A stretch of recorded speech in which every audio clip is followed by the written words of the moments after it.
There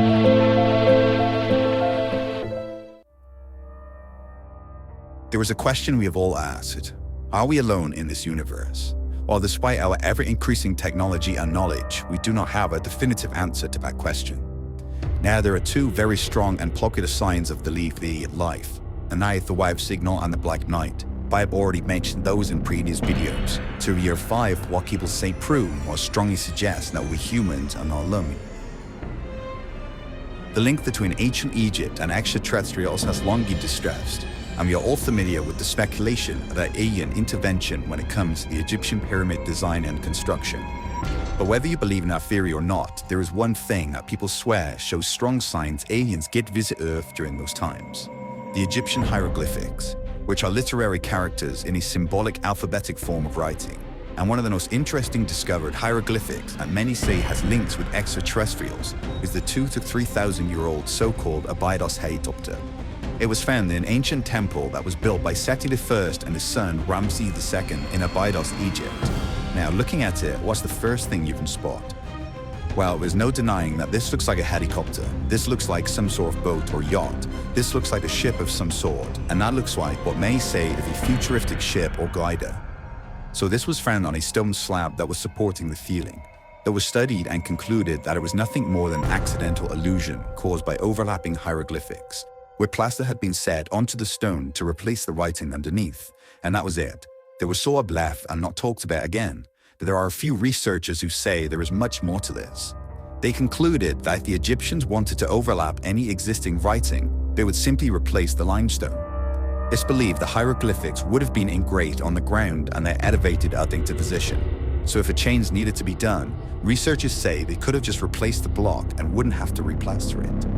Then there are those who do not believe it has anything to do with ancient technology. They say if there were vehicles like the ones believed to be shown, and surely there would be a lot more evidence of them and not just on one single inscription. So what do you think of these mysterious hieroglyphics? Is it proof aliens came down during the ancient Egyptian years, or is it nothing more than a coincidence? Astronauts. It's always fascinating when an astronaut argues the existence of aliens, because if anyone has more of a chance of seeing an extraterrestrial, it's going to be astronauts who venture into space. Now, the rumor is that if an astronaut witnesses a UFO or an extraterrestrial being, they cannot report this to the press. But that hasn't stopped them because over the years, many astronauts have told of encounters with aliens.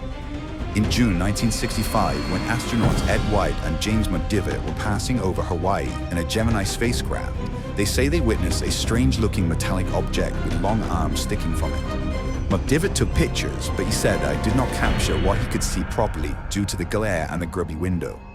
The rumor is that he also took a video, but this has never been released. McDivitt has said that some UFO promoters did exaggerate the story, but debunkers did also underestimate it. Another sighting by astronauts happened in December of the same year. Gemini astronauts James Lovell and Frank Borman saw an unidentified spacecraft some distance from their capsule. The Gemini Control Center told him they had seen the final stage of their own booster rocket, but Frank confirmed that he could see the booster rocket and the unidentified object was something completely different. The what exactly it was is a mystery. Now, whether you believe Buzz Aldrin and Neil Armstrong's moon landing was a hoax or not, they both apparently reported that aliens had a base on the moon and were told to get off and stay off. According to unconfirmed reports, both Neil and Buzz saw UFOs shortly after landing on the moon on the 21st of July 1969. According to former NASA employee Otto Binder, unmanned radio Hammonds with their own VHF receiving facilities that bypassed NASA's broadcasting outlets picked up the following exchanges. What was it? What the hell was it? That's all I want to know. What's there? These babies are huge, sir, enormous. Oh my God, you wouldn't believe it. I'm telling you, there are other spacecraft out there, lined up on the far side of the crater edge. They're on the moon watching us. According to former naval officer and Russian UFO researcher, Neil Armstrong relayed the message to Mission Control that two large mysterious objects were watching them after having landed, but the message was censored and never heard by the watching public. NASA's cover-ups. The fact that NASA conceal information from the public has led many to believe that they are aware of the existence of alien life. And one of the most talked about cases of a NASA cover-up comes from Dr. Hector Mitchell.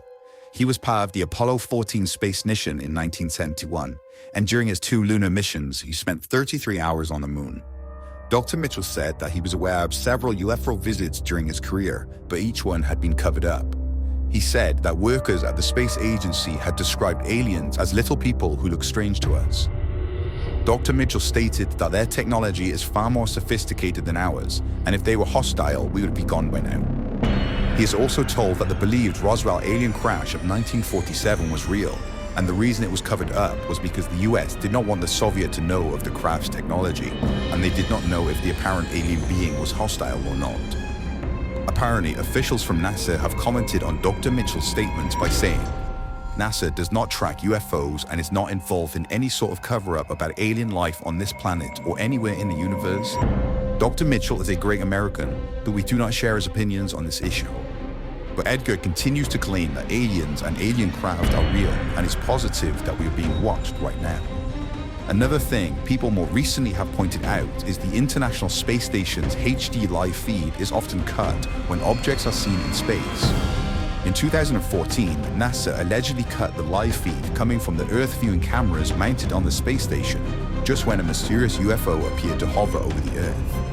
UFO watchers claim that the drop-off in the live feeds as soon as a UFO comes into view is an obvious and deliberate attempt to hide what they believe are regular sightings of alien spacecrafts observing Earth. Some say this is the moon or a lens flare, and others believe it's an alien craft. Also, UFO watcher Toby Lund apparently spotted a UFO on the live stream outside the space station before the stream was interrupted for around 15 seconds. Needless to say, it's certainly strange that NASA cut the video when things like this happen. Maybe it's just a coincidence due to them experiencing technical difficulties, or maybe they know something that we don't. The size of our universe.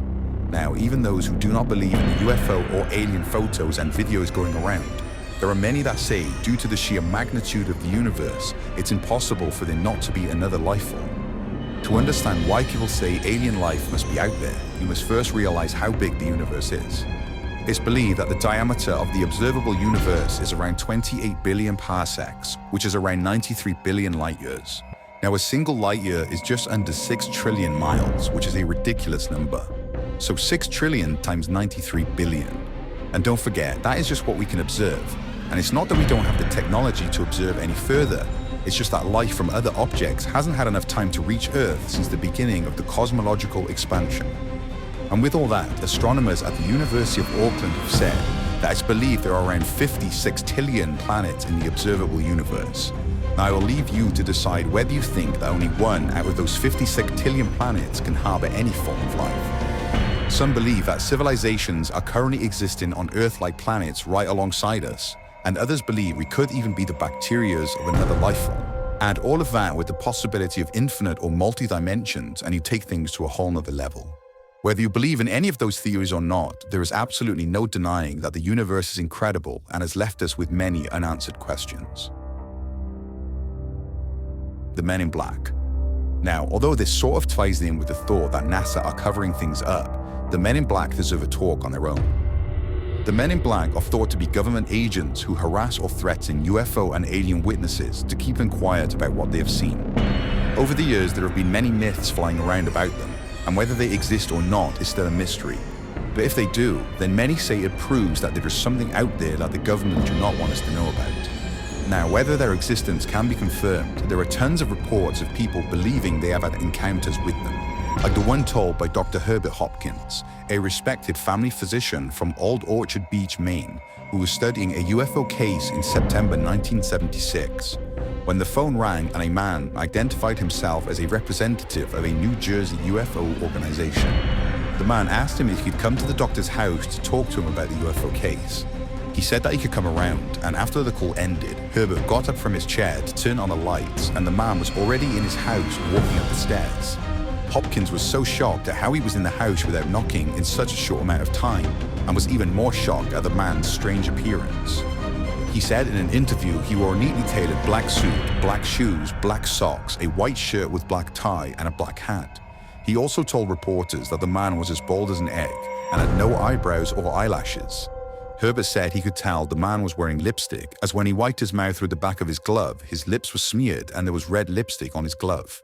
His voice was apparently passive, as if it was a machine, and they began talking about the UFO case when this strange man ordered Herbert to destroy all the evidence he had gathered about the case. He apparently got to his feet and said very slowly, "My energy is running low, must go now, Bitbarter," before steadily walking down the stairs and disappearing. Dr. Hopkins was left terrified and had no idea what happened that night. Another very unique case started on the 14th of October 2009, when two witnesses believed they saw a triangular unknown aerial object outside of the hotel, and a UFO case file was opened. Then, several weeks later, two unidentified men in black visited the same hotel looking for the two witnesses who saw this UFO. The two witnesses were not there at the time, so the men in black harassed the hotel staff for approximately 30 minutes before leaving. Those who spoke to the men said they were completely bald with no eyebrows or eyelashes. They apparently had relatively big, strange eyes and did not blink once while talking. Now, there is no real proof whether or not the video footage and reports are a hoax, or whether it really did happen and the men in black are out there trying to keep us from knowing too much.